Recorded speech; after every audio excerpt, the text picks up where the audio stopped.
Thank you, Peter. Learning te reo Maori could help keep Alzheimer's away for up to 5 years. This is according to new research by University of Canterbury's New Zealand Institute of Language, Brain and Behaviour. Here to tell us more is Associate Professor Jeanette King. Good morning, Jeanette. So let's start just in layman's terms. How learning a second language, in this case Maori's been mentioned, but I assume it means any second language, can help keep Alzheimer's at bay? Oh, kia ora.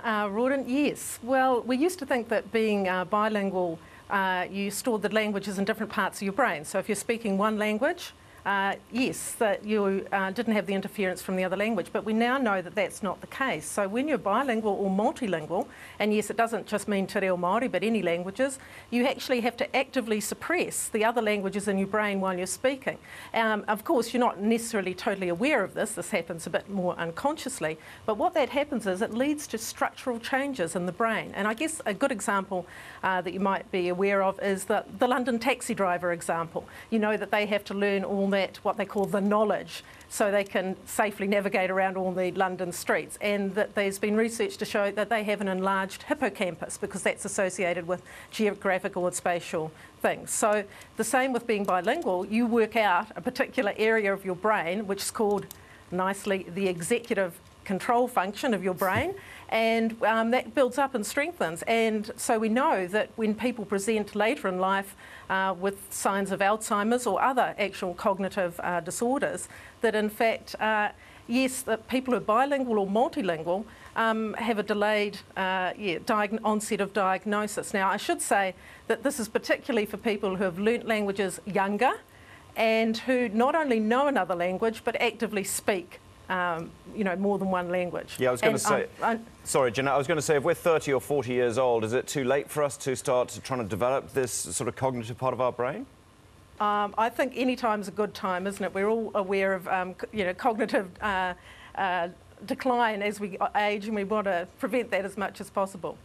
Now, you've been working at, this is the Institute of, I'm just reading it off, the Institute of Language, Brain and Behaviour. This is a new institute, isn't it? Just a few years old, and this is obviously one of the sort of areas where you're looking to try and figure out how to tackle various problems. What other areas are you looking at?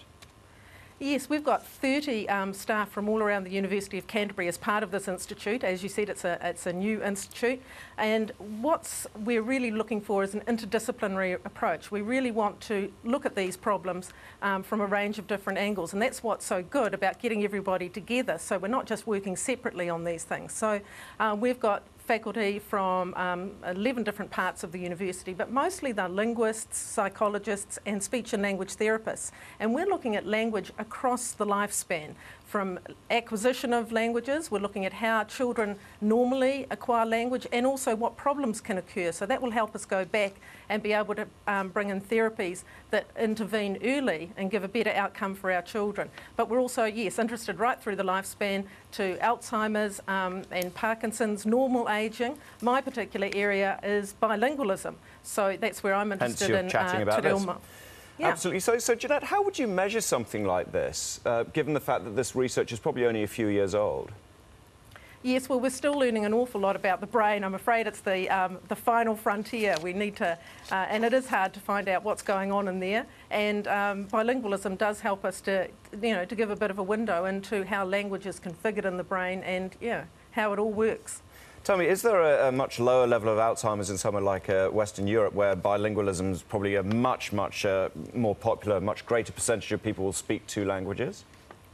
Well, it's not that knowing more languages is going to prevent you getting Alzheimer's if that's what's going to be happening to you. It's just that it delays it. So I guess it depends on how long you're living and whether you get to the stage where you're going to be affected by some of this cognitive decline. OK, thank you very much. Jeanette King from Canterbury University.